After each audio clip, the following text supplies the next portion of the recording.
കാലത്തെണീറ്റ് അടുക്കളയിൽ കയറിയപ്പോൾ ദേ മമ്മി ചായ തിളപ്പിച്ചുകൊണ്ടിരിക്കണം, കട്ടൻ ചായ. അതിൻ്റെ അകത്ത് ഇച്ചിരി ലെമണും കൂടെ പിഴിഞ്ഞ് ഞങ്ങൾ ലെമൺ ടീ കുടിച്ചു, ബിക്കോസ് ദാറ്റ്സ് അവർ ഫേവറേറ്റ്. അത് കഴിഞ്ഞിട്ട് ഇന്ന് ബ്രേക്ക്ഫാസ്റ്റിന് ബനാന പാൻ കേക്ക് ആയിരുന്നു. ബനാന പാൻ കേക്കിൻ്റെ കൂടെ ഇച്ചിരി ഹണിയും കൂടെ ഇട്ട് തിന്നപ്പോൾ അല്ലേ നല്ല അടിപൊളി ടേസ്റ്റായിരുന്നു.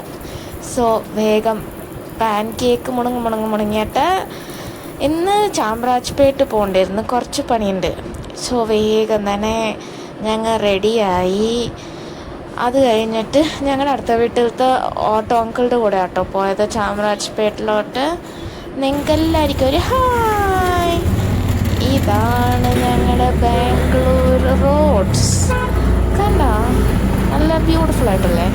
അവിടെ എത്തിയതും ഞങ്ങൾ ഒരു കടയിൽ നിന്ന് വടയും ലെമൺ റൈസും റൈസ് ബാത്തും ഒക്കെ തിന്ന്, പിന്നെ ഐസ്ക്രീം മുണങ്ങി.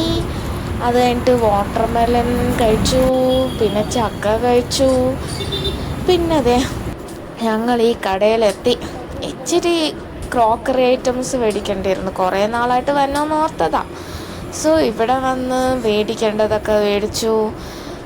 എനിക്ക് ആർട്ടിനുള്ള ഒരു 2 കുഞ്ഞു ബോട്ടിലും കൂടെ മേടിച്ചു. അത് ഞാൻ പിന്നെ എപ്പോഴെങ്കിലും കാണിച്ചു തരാം കേട്ടോ. സോ ഇതാണ് കട. Oh my god. അത് കഴിഞ്ഞിട്ട് ബാംഗ്ലൂർ ട്രാഫിക്. അവിടെ നിന്ന് നേരെ ചാമരാജ്പേട്ടിൽ നിന്ന് ഞങ്ങൾ ശിവാജിനഗർ പോയി, ബിക്കോസ് നാളെ ഈസ്റ്റർ ആണല്ലോ, നമുക്ക് സാധനങ്ങൾ മേടിക്കണമല്ലോ. അവിടെ നിന്ന് സാധനങ്ങളൊക്കെ വാങ്ങിച്ച് വീട്ടിൽ എത്തി ചോറും ചിക്കൻ കറിയും തിന്ന്. അപ്പോൾ ഓക്കെ, ബൈ, നാളെ കാണാം.